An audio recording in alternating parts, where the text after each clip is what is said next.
এবারে শুকরিয়া যিনি আমাদেরকে বাংলাদেশের এক ঐতিহ্যবাহী জেলা জয়পুরহাট তার অন্তর্গত কালাই, এই কালাই থানার এক সুন্দর নাম বেগুন গ্রাম। এই বেগুন গ্রামের এক কৃতি সন্তান মাওলানা আইয়ুব আলী আনসারীর আমন্ত্রণে, আপনাদের আহ্বানে বগুড়ার, শুধু বগুড়ার নয়, উত্তরবঙ্গের খ্যাতনাম যত বক্তা আছেন সবাই আজকে হাজির। আজকের এই তাফসিরুল কোরআন মাহফিলের সম্মানিত সভাপতি সাহেব, উপস্থিত সম্মানিত পরিচালক, মাহফিলে উপস্থিত তামাম ওলামায়ে কেরামগণ, বিভিন্ন গ্রাম থেকে আগত মুরব্বেনে কেরাম, হাজী সাহেবগণ, বিভিন্ন ইসলামপন্থী দলের কর্মী ভাইয়েরা, যুবক ভাইয়েরা এবং পর্দার অন্তরালে মা ও বোনেরা, সবার প্রতি আমার সালাম। আসসালামু আলাইকুম ওয়া রাহমাতুল্লাহি ওয়া বারাকাতুহু। আমি আপনাদেরকে কিছু কথা বলবো, খুব ঠান্ডা মাথায় শুনতে হবে। আমি কাউকে গরম করব না, গরম করার সময় এখন আর না। আমাদের যদি অভাব থাকে, অনেক মানুষ যা কিছু লোকের কাছে পরামর্শ নেয়, ভাই আমি তো অভাবে পড়েছি, এই অভাবত থেকে মুক্তি পাওয়ার কি উপায়, বলে কি বলে না? কেউ যদি অভাবে পড়ে তাহলে অভাবত থেকে মুক্তির উপায় অনেক মানুষের কাছে বলে, কিন্তু যার পরামর্শ ওনার পছন্দ হয় সেই পথটাই উনি গ্রহণ করেন। কথা ঠিক কিনা? কেউ যদি ব্যাধিগ্রস্ত হয়, জটিল ব্যাধি, কমপক্ষে 1000 মানুষকে বলে, 500 ডাক্তারকে বলে, কোথায় গেলে আমার এই ব্যাধি ভালো হবে। কথা ঠিক কিনা? তাহলে অসুস্থ হলে আপনি পরামর্শ নেন, অভাবগ্রস্ত হলে পরামর্শ নেন, কিন্তু আমাদের সামনে একটা পরীক্ষা আছে, হয় জান্নাত না হয় জাহান্নাম। কথা ঠিক কিনা? তাহলে জান্নাতে যাওয়ার একটা পরামর্শ মানুষ দিলে হবে না, কে দিয়েছেন? জোরে বলেন কে? আল্লাহ। জাহান্নাম থেকে বাঁচার পরামর্শ যে কিতাবে দিয়েছেন সেই কিতাবের নাম কি? এই পরামর্শ কি কারো অবিশ্বাস হবে? যে ব্যক্তি খাতনা করেছে সে কি অবিশ্বাস করতে পারবে? অমুসলিমেরা অবিশ্বাস করতে পারবে? পারবে না। তাহলে আল্লাহ পরামর্শ দিয়েছেন, এই পথে চলে জান্নাত, এই পথে চললে জাহান্নাম। আপনারা কোন পথে চলবেন সেটা আগে বলেন। জান্নাতের পথে।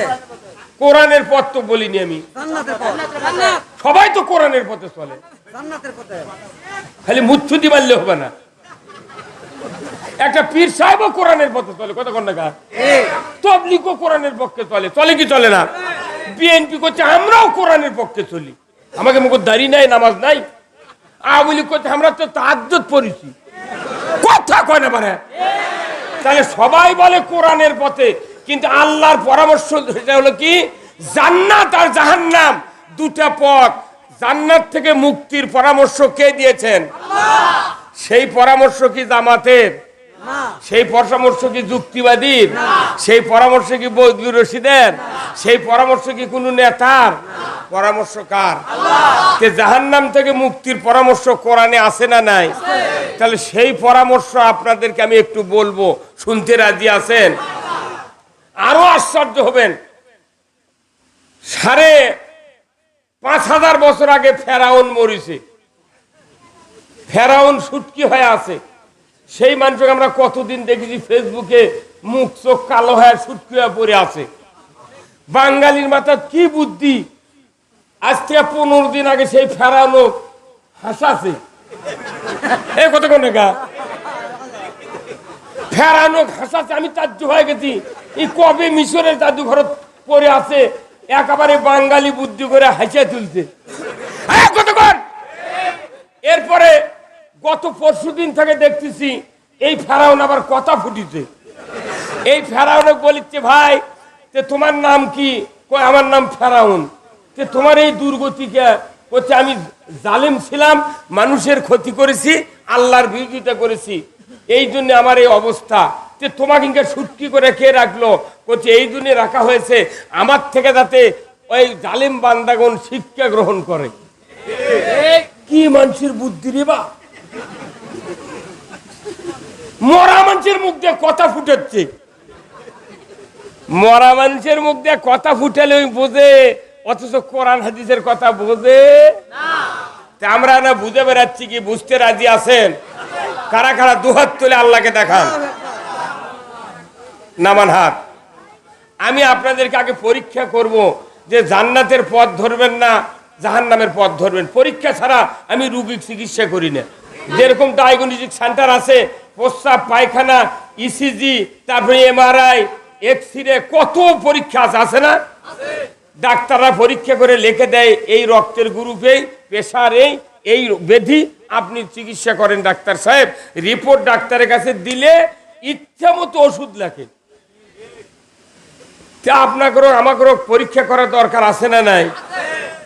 সে পরীক্ষা রক্ত নেওয়া হবে না, আপনার মুখ দিয়ে আপনার পরীক্ষা করা হবে। হ্যাঁ, এই পরীক্ষা যারা যারা ফেল করবেন জিব্রাইল ওরকম পাস করাবে পারবে না। তাহলে আগে পরীক্ষা করা দরকার, কথা ঠিক কিনা? তাহলে পরীক্ষা করতে গেলে স্লোগান দেওয়া লাগবে। রাজি আছেন? এই স্লোগান হলো, আল্লাহ কোরআনে বলছেন ও রব্বাকা ফাকাব্বির, সূরা মুদ্দাসসিরে আছে ও রব্বাকা ফাকাব্বির, তোমরা রবের নামে তাকবীর পাঠ করো, আল্লাহু আকবার। আপনারা এই তাকবীর কি দিতে পারবেন? এই তাকবীর দিলে কি গুনাহ হবে? এই তাকবীর কার নামে? আল্লাহর নামে। এরপরে সাহাবারা যখন বদরের যুদ্ধে নামলেন, যখন সাহাবারা আস্তে আস্তে শহীদ হতে লাগলেন, রসুল বললেন, আল্লাহ আমার তৈরি করা সামান্য সাহাবী তারা তো যুদ্ধে শহীদ হয়ে যাচ্ছে, তাহলে আমি কাদেরকে নিয়ে এই ভূখণ্ডে ইসলাম বিজয় করব? তখন সাহাবারা দেখলো যে না, আমাদের মধ্যে আর নিস্তার নাই, পরাজিত হওয়াই লাগবে। তখনই বদরের প্রান্তরে একবারে 313 জনের ভেতরে ওই সময় 14 জন সাহাবী শাহাদত বরণ করেছেন। বাদ বাকি সাহাবী এমন তাকবীর দিলেন, ওই মক্কার অল্প কিছু কাফেরের কলিজা যখন ভয় পয়দা হলো, বদর প্রান্তর থেকে তারা বিতাড়িত হয়ে গেল। আল্লাহু আকবার। ওই তাকবীর যে আল্লাহ দিতে বলছেন সে আল্লাহ এখন আছে। ফেরাউনকে যে আল্লাহ পানির ডুবে মারছে ওই আল্লাহ আছে। নমরুদক জুতো পিটা করে মারিছে সে আল্লাহ। হ্যাঁ, তো ওই আল্লাহ বাদ দিয়ে আপনি কাক বানিয়েছেন? খুবই তো করছেন আছে, তো আল্লাহ ভালো লাগে না? তাহলে আপনারা একটু জোরে সোরে গলা খাকার দিয়ে নেন। নারায়ে তাকবীর, নারায়ে তাকবীর, নারায়ে তাকবীর।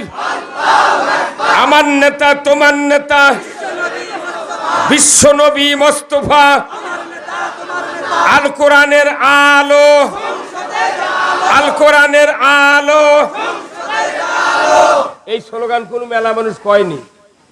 যারা যারা মুখ খুলেননি জিবরাইল ওরকে হেদায়েত করে পারবে না। সংসদে কোরআনের আইন না হওয়া পর্যন্ত সুদ হারাম হবে না, পর্দা ফরজ হবে না, চুরি বন্ধ হবে না, ঘুষ বন্ধ হবে না, দুর্নীতি বন্ধ হবে না, বেপর্দা বন্ধ হবে না, অন্যায় অপকর্ম বন্ধ হতে পারে না। এই জন্য কোরআনের আইন সংসদে চালু করিতেই, নামাজ আদায় করা যেরকম ফরজ, তার চেয়ে 500 গুণ বেশি ফরজ আল্লাহর আইন চালু করা। এখন আমরা ভাই শোনেন, দীর্ঘদিন হলে বক্তৃতা দিচ্ছি, এই বক্তৃতা দিয়ে কোনো লাভ হচ্ছে না, কথা ঠিক কিনা? আপনার শোনেন, কোদাল চিনেন? কোদাল, কোদাল দিয়ে মানুষ কাজ করে, কিন্তু কোদাল কিনতে দুটা পার্টস খুব দামি লাগে, একটা লোহার কোদাল আর একটা হলো ডাঁট। এখন এক লোকের কোদাল কেনার টাকা আছে কিন্তু ডাঁট কেনার টাকা নেই, তখন ওরা দুইজন ডেকে পরামর্শ করে ভাগিয়ে এক কোদাল কিনছে। একজন কিনছে কোদাল আর একজন কিনছে ডাঁট। দুইজন বসে ডাঁট লাগাছে, কিন্তু যার ডাঁট ই গরুর লাত ফালাবি, আর যার কোদাল ই করছে আমি আলু বান্ধে দেবো। এই দুইজন সকালে মারামারি লাগে, দাঁতওয়ালা দাঁত ধরছে, কোদালালা কোদাল ধরছে। দাঁতের দাম বেশি না কোদালের দাম বেশি? হ্যাঁ, কোদালের দাম বেশি। কোদালালা বেশি টাকাতে কোদাল কিনে কোদালিংকে করে ধরছে, আর দাঁতের দাম কম। ওই দাঁত ধরে ঝাঁকি মারছে, কোদালালার হাতের থেকে কোদাল ফসকে গেছে, যায় ওই কোদাল দিয়ে ওই কোদালালার মাথাটি কোপ মারছে। হ্যাঁ, কতক্ষণ কোদালালার মাথা। আমাকে বাংলাদেশের যতগুলো বক্তৃতা, জুমার নামাজ, ঈদের নামাজ, কুরবানি, হজ, উমরা, তসবিহ, তাহলিল, জিকির, আজকার যত আছে এগুলো সব কোদাল। এগুলো কি? আর রাষ্ট্র শক্তি হলো দাঁত। আমরা খালি কোদাল নিয়ে খালি ঘুরিচ্ছি দেশত। এই 60 বছর হলে কোদাল নিয়ে সাইদি ঘুরিছে, 40 বছর হলে যুক্তিবাদী ঘুরিচ্ছি, বজলুর রশিদ ঘুরিচ্ছি। বাংলাদেশের মোট বক্তা, মুলবিরা, জুম্মাত সব কোদালের বক্তৃতা দিচ্ছি, কিন্তু দাঁত আছে ওই সংসদে। এই কথা কন না, আমরা খালি কোদালের বক্তৃতা দিচ্ছি আর দাঁত দিছি ভোটের সময় একজনের হাতত। আমরা যখন বলি না এই কোদাল দিয়ে সুদ কাটা হবে না, এই কোদাল দিয়ে বেপর্দা করা চলবে না, মহিলার বল খেলা চলবে না, কিন্তু ওরা করছে তুই কত কবু ক 5 বছর পর তখন ক্ষমতা পামো, এই দাঁত ধরে কারিয়ে নিয়ে কোদাল তোর কোল দেখ মারবো। এই কথা কন না আপনারা। এই বাংলাদেশের পরিস্থিতি এইরকম হচ্ছে না নাই যে আপনারা কি সারা জীবন ওই কোদাল আলার সাথে মারামারি করবেন না দাঁত নিবেন? দাঁত হলো সবচেয়ে হাতিয়ার, সেটা হলো রাষ্ট্র শক্তি। বাংলাদেশে আগামী দিনে আমরা ইসলামকে ক্ষমতায় বসাতে চাই। ইসলাম ক্ষমতায় না দেওয়া পর্যন্ত এই পৃথিবীতে জিবরাইলও যদি আসে 1 ইঞ্চি জায়গা শান্তি কায়েম করতে পারবে না, পারবে না, পারবে না। এখন ইসলামটা কি বলেন তো? ইসলাম মানে কি? নো, ইসলাম মানে শান্তি নয়, আনুগত্য নয়। ইসলাম অর্থ হলো জীবন ব্যবস্থা, কোড অফ লাইফ। আনুগত্য খুবই করেছি, বাকি বিয়ে করে তুই আসে করতে আনুগত্য করি। কোথায় আছে বাকি মুন্সিকের বিয়ে পড়ানো আছে? কোথায় আছে? মিথ্যা কথা কয়। বাংলাদেশে মোট বিয়ে পড়ানো হচ্ছে, এত টাকা নগদ, এত বাকি, চাহিদা মাত্র দিতে বাধ্য থাকিবে। এই অঙ্গীকারে তোমাকে শাদী করিতে আসিয়াছে, তুমি তাহাকে স্বামিত্বে কবুল করো। কি চাপ দিচ্ছে? মিশা কথা গাইছে হচ্ছে আনুগত্য। ইসলাম মানে আনুগত্য। ইসলাম মানে হলো জীবন ব্যবস্থা। ইসলাম মানে জীবন ব্যবস্থা। এই জীবন ব্যবস্থা মানলে শান্তি, না মানলে অশান্তি।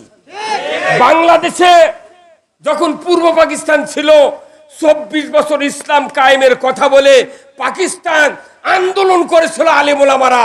কায়েদে আজম জিন্নাহ মুসলমানের সাথে গাদ্দারি করে ইসলামকে ক্ষমতায় না বসে তারা এমন একটা আইন তৈরি করে জাতিকে শাসন করেছে।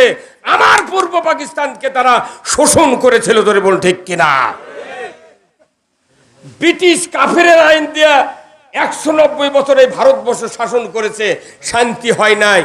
54 বছর বাংলাদেশে 17টা প্রধানমন্ত্রীর কাছে নিজস্ব বাপদাদার আইন তৈরি করে।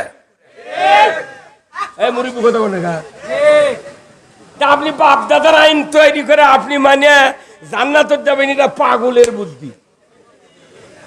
কতক্ষণ কার আইন মানা লাগবে? জীবন ব্যবস্থা হলো আল্লাহর আইন। এই আল্লাহর আইন যারা মানবে, আল্লাহ বলেছেন তারা মুসলমান, আর যারা মুসলমান হবে তারা মৃত্যুর পর আল্লাহর জান্নাতে যাবে। জোরে করে আল্লাহু আকবার। আমরা কি আল্লাহর আইন মানতে পারছি? তাহলে কেন পারছি না? কেন আল্লাহর আইন দরকার? এই দুটা চিকিৎসা আমি দিয়ে মঞ্চ থেকে নেমে যাব। এখানে বক্তৃতা দেওয়ার কিছু নাই। আজকে এই বেগুন গ্রামের মানুষের জন্য আল্লাহর পক্ষ থেকে একটা রহমতের দরজা খুলে দেওয়া হয়েছে। গতকালকে কি আবহাওয়া, তার আগের দিন কি, তার আগের দিন কি, আর আজকে কি? আল্লাহ ইচ্ছে করলে মুসুলধারে পানি দিবার পারে না। গতকালকে আমার প্রোগ্রাম ছিল বাঁকড়াতে, একটা প্রোগ্রাম ছিল। আমি দোয়া করেছি, আল্লাহ আগামীকাল আইয়ুব আলী আনসারীর ছোট্ট একটা গ্রাম, যে গ্রামের সাথে তরকারির সম্পর্ক, বেগুন গ্রাম। বেশি জাল দেওয়া লাগে না, এমনি সেদ্ধ হয়ে যায়। তার নাম কি? দামও বেশি। আল্লাহ ওই কারবার যদি তুই পানি দিস, পাওটাও দিয়ে মানুষ হাতে পারবে না। অতএব একটু একটু রহমত করো, আর আমাকে জমি লাগানোর তুমি ব্যবস্থা করে দাও। আল্লাহর ইজ্জতের কসম, আজকের সারাদিনে বহু পানি কমে গেছে।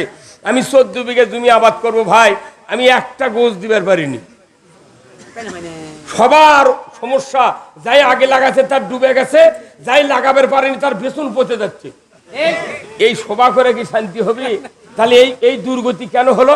আল্লাহ কোরআনে বলছেন, জাহারাল ফাসাদু ফিল বাররি ওয়াল বাহার বিমা কাসাবাত আইদিন নাস।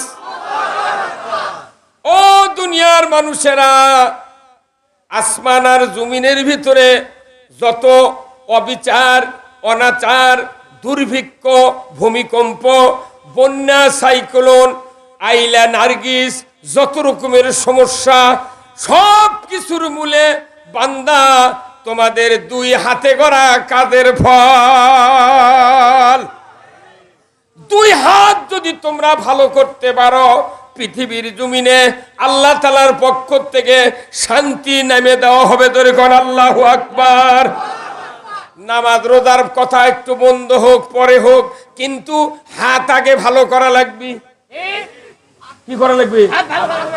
হাত যদি ভালো হয়, বাংলাদেশ 5 মিনিটের ভিতরে আল্লাহ তাআলা শান্তির দরজা খুলে দিবেন। হাত ভালো মানে কি? এই হাতের এত দাম। ডান হাতত থাকে সিল, বাম হাতত থাকে ব্যালট।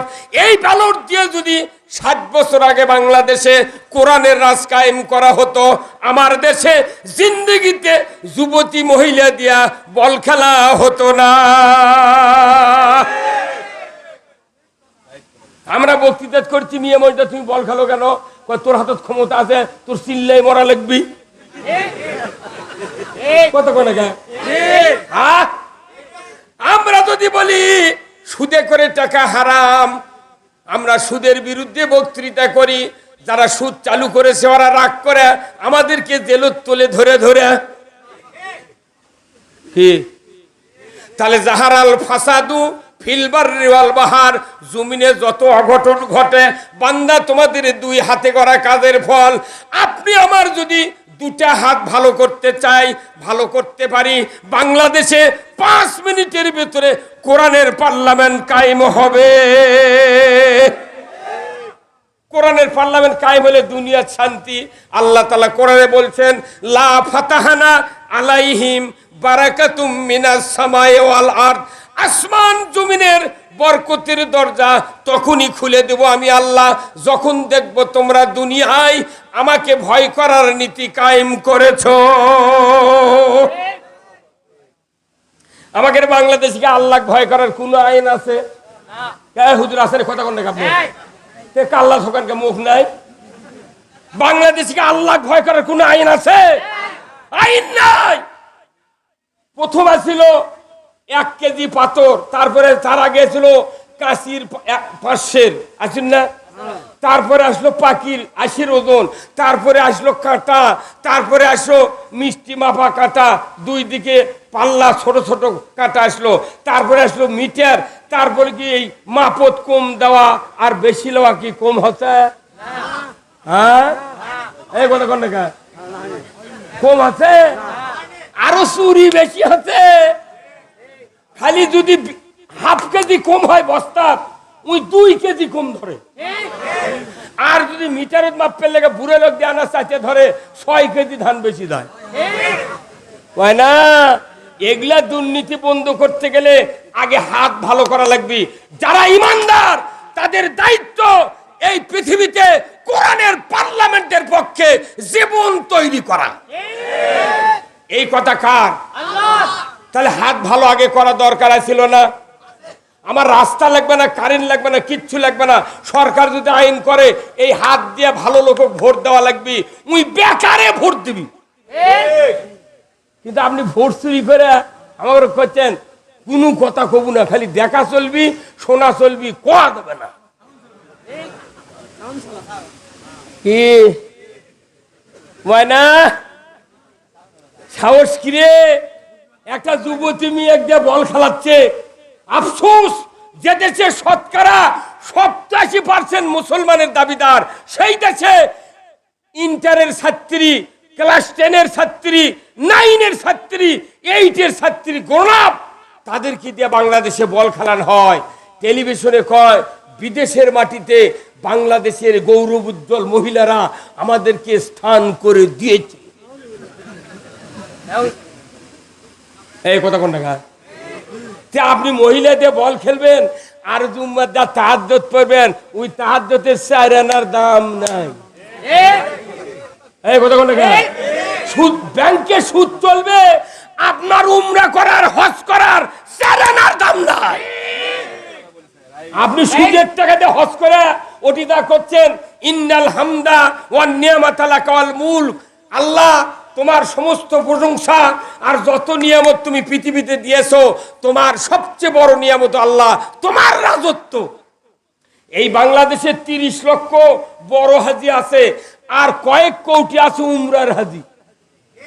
এই হাজিরা যদি আল্লাহ রাজত্ব কায়েমের জন্য চেষ্টা করত, আর মসজিদের ইমামরা যদি খুতবার ওই হাদিসের অর্থটা বলতো, আমাকে বাংলাদেশ জামাত ইসলামী নয়, তবলিগ নয়, আওয়ামী লীগ নয়, বিএনপি নয়, জাতীয় পার্টি নয়, কারো বক্তৃতা করা লাগতো না, ওই হাজিকের ঠেলায় বাংলাদেশে ইসলাম কায়েম হয়ে যেত।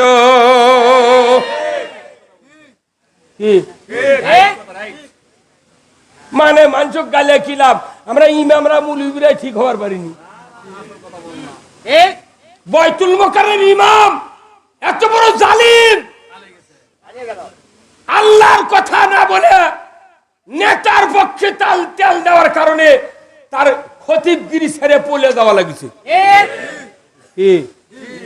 অথচ খুতবা ওখানে যেটা পড়িছে আপনাকে মসজিদে গতকালকে সেই খুতবা পাঠ করছে। আমার ভাইরা, আল্লাহ রাব্বুল আলামিন কোরআনুল কারিমে সূরা নহল 90 নম্বর আয়াত, আল্লাহ তাআলা সানি খুতবার ভেতরে আশরাফ আলী থানভী একটা আয়াত লিপিবদ্ধ করে রেখেছেন। প্রতিদিন মসজিদের ইমামরা আমরা তেলাওয়াত করি। ওখানে বলা আছে, ইন্নাল্লাহা ইয়ামুরু বিল আদলি ওয়াল ইহসান ওয়া ইতাইযিল কুরবা ওয়া ইয়ানহা আনিল ফাহশাই ওয়াল মুনকারি ওয়াল বাগই ইয়াইযুকুম লাআল্লাকুম তাযাক্কারুন। আমার আল্লাহ বলেছেন, নিশ্চয় আমি আল্লাহ আমার পক্ষ থেকে আদেশ করতেছি, তোমরা 3টা কাজ অবশ্যই করবে। 1 নাম্বার, ন্যায় বিচার সমাজে কায়েম করবে। ধরে কোন আল্লাহু আকবার। নামাজ যেরকম ফরজ, সমাজে ন্যায় বিচার কোর্টের মাধ্যমে, সরকারি আইনের মাধ্যমে কায়েম করা ওই রকম ফরজ। সরকার যদি ন্যায় বিচার কায়েম করে আমাকে কি ক্ষতি না লাভ? কিন্তু ন্যায় বিচারের কথা আমরা খবর লেগে সাইদি খবর লেগে ধরে লেগে ইঞ্জেকশন করে মেরে ফেলে দিল। তোরা কল বিকা, আমরা কি জানি না? আমরা মুসলমান লই কথা কর ময়না। ন্যায় বিচার কায়েম করা ফরজ কে করেছেন? আল্লাহ কোরআনে বলছেন সূরা বাকারায়, ইয়া আইয়ুহাল্লাযীনা আমানু কুতিবা আলাইকুমুল কিসাসু ফিল কতলা। ও দুনিয়ার ইমানদারেরা, তোমাদের উপর কোরআন ভিত্তিক আদালত ব্যবস্থা কায়েম করা ফরজ করা হয়েছে। জোরে কোন আল্লাহু আকবার। রোজা ফরজ করেছেন কে? আল্লাহর আইন কায়েম করা ফরজ করেছেন কে? ইসলাম বিজয়ের জন্য প্রাণান্তকর সংগ্রাম করতে হবে। কুতিবা আলাইকুমুল কিতালু ওয়া হুয়া কুরহুল লাকুম। প্রাণান্তকর সংগ্রাম তোমাদের উপর ফরজ করা হয়েছে, অথচ তোমাদের কাছে এটা অপ্রীতিকর। বলুন তো, একই কায়দায় রোজা ফরজ, একই কায়দায় সংগ্রাম ফরজ, একই কায়দায় আদালত ব্যবস্থা কায়েম করা ফরজ। তাম বাংলাদেশের যত রাজনৈতিক দল আছে, ধর্মীয় দল আছে, মহিলা আছে, পুরুষ আছে, সবাই রোজার পক্ষে। ধরে বলুন ঠিক কিনা? কিন্তু যখন কোরআনের আইনের কথা বলা হয় তখন উদ্ভট কথাগুলি বলে এদেশে কোরআন আইন কায়েমের বাধা দেয়। এখন যারা বাধা দেয় তার অবস্থা কি? সূরা নহলের কথা শুনলেন, 3টা কাজ করতে হবে। 1 নাম্বার, ন্যায় বিচার করতে হবে, ইনসাফ ভিত্তিক সমাজ কায়েম করতে হবে, আর আত্মীয় স্বজনের সাথে সদ্ব্যবহার করতে হবে। পিতার সাথে ছেলের যে সম্পর্ক, এই সম্পর্ক মৃত্যু পর্যন্ত অক্ষুণ্ণ রাখতে হবে। বড় ভাই হিসেবে বোনের সাথে যে জমি নেওয়া গন্ডগোল, ওই বোনকে 1 শতক মাটি কম দেওয়া যাবে না। এই বক্তৃতা প্রতিদিন শুক্রবার মসজিদে ইমাম দেয়। ওই গাউতি মোটটা সম্পত্তি বেটা করে লিখে দিয়ে বিটিক করছে, মা তোর জন্য খালি দোয়া। এই 400 বার যদি হজ করে হজরে আসওয়াদ পাথর গিলাও খায় আসে, এই জীবনে জান্নাতে যাবার পারবে না। গোল্ডেন পেনের সিগনেচার দেবো, ফাজলামো নাকি? এই দেশে ইসলাম কায়েম হলে কোনো ভাই কোনো পিতা সন্তানের হক নষ্ট করতে পারবে না, পারবে না। এই 3টা আদেশকে দিয়েছেন, এরপরে 4টা কাজ করেছেন। আল্লাহ বলেছেন এটার ধারে কাছে যাওয়া যাবে না। ফাহশাই ওয়াল মুনকার, খারাপ কাজ, হারাম কাজ, অশ্লীলতা, গর্হিত, হারাম, এই 4টা কাজের ধারে কাছে যাওয়া যাবে না। সরকার কর্তৃক যদি এই আয়াতের ভাষ্যকার যদি প্রধানমন্ত্রী মন্ত্রী পরিষদ থেকে যদি সমাজে চালু করা হতো, ওই ইমাম সাহেব বক্তব্য দেওয়ার সাথে সাথে মুসল্লির কলিজার ভিতরে আল্লাহর ভয় পয়দা হতো।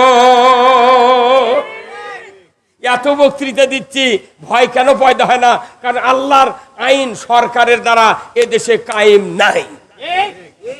আমরা মনে করেছি যে মুলিবুরে এগুলো করছে, ওরা বাইনে বাইনে করছে।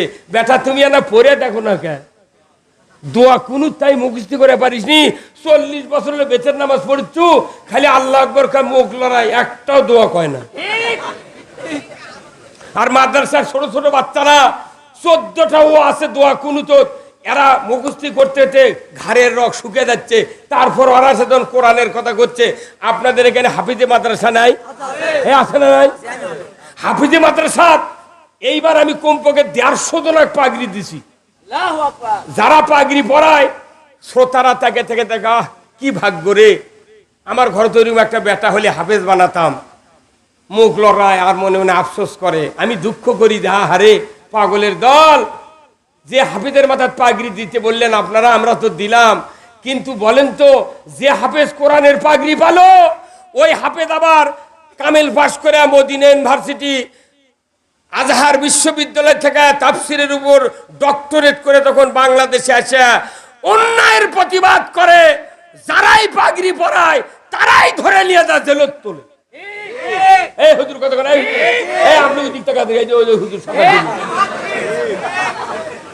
এটা কারণ যাচ্ছে না। না, এরা জাতির সাথে প্রহসন। একদিকে হাফেজ বানায় আর একদিকে মামলা দিয়ে ঢুকায়, যাতে মানুষ মামলা খাওয়ার ভয়ে মাদ্রাসা যাতে না পড়ায়। সরকার যদি ইসলামী হয়, প্রত্যেকটা ছাত্র কোরআনের শিক্ষাকে কম্পালসরি করা হবে। আপনার ছেলে ভার্সিটির ছাত্র, আপনি মারা যাওয়ার পর আপনার জানাজা করতে পারবে, এমন যোগ্যতা বাংলাদেশে তৈরি হবে। কিন্তু আপনার ছেলে পড়ান হচ্ছে কি হাট্টিমা টিম, তারা মাঠে পারে ডিম, তাদের খাড়া 2টা শিং। এই কথা কন না, সাইকেল চালায় তিরিং তিরিং, ব্যাং লাফায় কাউ বে কাউ বে। ওগুলা মাস্টার এখন কোনটি গেছে তোরা? আর জীবনে যান ওই ট্রেনিং দেওয়ার সুযোগ না পায়। এদেশে ইসলাম যদি কায়েম হয়, আপনার সন্তান MA পাস করলো, আপনার মৃত্যুর পর জানাজা করবে। আপনার জন্য যদি ওই ছেলে 1 ফোঁটা চোখের পানি বের করতে পারে জানাজার ইমামতিতে, আপনার জীবনের সব গুণ আল্লাহ খাটনিতেই মাফ করে দিবে। এইরকম সন্তানকে আপনি চান না? হ্যাঁ, এই সন্তান বানানোর জন্য সরকার ছাড়া সম্ভব নয়। নামাজি সন্তান বানাতে গেলে, ইমানদার বানাতে গেলে রাষ্ট্র শক্তিকে ইসলাম দিয়ে সাজাতে হবে।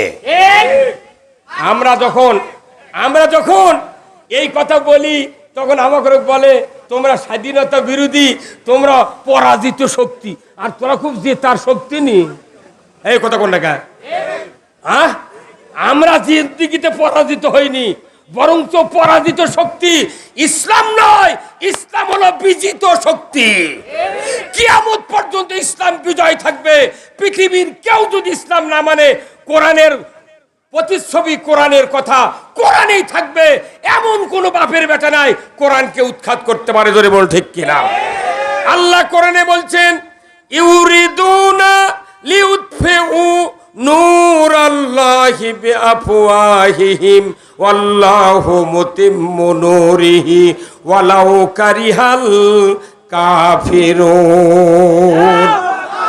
আল্লাহ বলেছেন, এই পৃথিবীর দুশমনেরা, তোমরা মুখের ফুৎকার দিয়া আমার কোরআনের নূরকে, কোরআনের ইসলামকে, কোরআনের রাজনীতিকে, কোরআনের নিয়ম নীতিকে মুখের ফুৎকার দিয়ে উড়াইয়া দিতে চাও, অথচ আমি আল্লাহ আমার সিদ্ধান্ত, আল্লাহু মুতিম্মু নূরিহি, আমার সিদ্ধান্ত আমার নূরকে সারা পৃথিবীময় বিজয় করে ছাড়বো। ধরে কোন মারহাবা। আল্লাহ এবার শক্তি নিজে দিয়ে বাংলাদেশ পরিবর্তন করতেছে। কথা কোন টাকা ভাই? আপনারা করতে চিনিছিলেন, কার ছেড়ে না করতি, এই দেখেছেন? ওই যে আগে সোয়ামেল তো ছিল না, করদ দিয়ে কার সিরিজ ছিল এইভাবে। এই করদ দিয়ে কার সিরিজ ছিল, খেজুরের গাছ এবং তালের গাছ যখন ওই মাসাঙের উপর তুলে উপরে একজন দাঁড়িয়ে এইভাবে করদটা নিচ্ছে আর পেছনে দুইজন নিচ মুখে টান দিচ্ছে। এখন আছে নাকি? এখন আর নাই। এই তালের কাঠ আর খেজুরের কাঠ যখন এক হাত চেড়ে কষ্ট করে, তখন কোনো করত একবারে চাপে ধরে। এই কথা কোন নাকি আপনারা? চাপে ধরে। তখন উপরকার মিস্ত্রি কয়, ভাই একটা কাঠের খিল দে আর কুড়ালটা দে।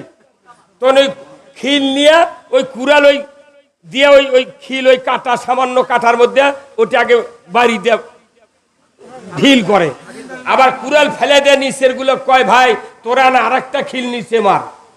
এই যে 1 ঘন্টায় যে কাঠ এক হাত চিল্ল, যখন করত আটকে গেছে, যখন 2 খিল মারিছে উপরে একটা নিচে একটা, তখন দেখা যাচ্ছে 1 হাত এমনি ফাটিয়ে গেছে। কথা কয় না বাড়ি? 1 হাত কি আছে, এমনি ফাটিয়ে গেছে। আমরা বাংলাদেশে কোরআনের আইন চাওয়ার জন্য এত বড় কিছু কোনো করিচ্ছি না, আল্লাহকে খিল দিয়ে এমনি এমনি ফাটিয়ে দিচ্ছি।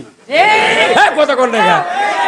আমার কেমন যেন বিশ্বাস, আগামী দিনে আল্লাহ বাংলাদেশে এমন কিছু জাদু দেখাবি যেটা মানুষ চিন্তাই করেনি।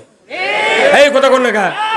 আজকে বিকেলে যে পারছেন আমরা দেখি ইসলাম বিজয়ের পক্ষে, আগামীকাল সরকার দেখি সকালবেলা আরো 2 আনা হয়ে গেছে। তার মানে এটা আল্লাহর খিলের ঘাও। কথা কন? দলে দলে মানুষ এখন ইসলাম চাচ্ছে। আলহামদুলিল্লাহ, বাংলাদেশে যত দল আছে, মত আছে, আমি আপনাদের ইসলামের পক্ষে দাওয়াত দিচ্ছি। কারণ কি, ইসলামের পক্ষে থাকা ছাড়া, ইসলাম বিজয় করার আন্দোলন ছাড়া একটা ইবাদত আল্লাহর দরবারে কবুল হবে না, হবে না, হবে না। আল্লাহ কোরআনে বলছেন, ইন্নাদ-দীনা ইনদাল্লাহিল ইসলাম। জোরে কোন আল্লাহু আকবার।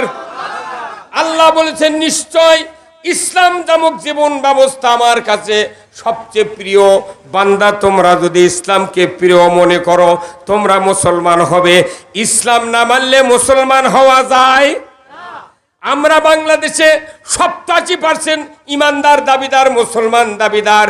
আমার দেশে কাফেরের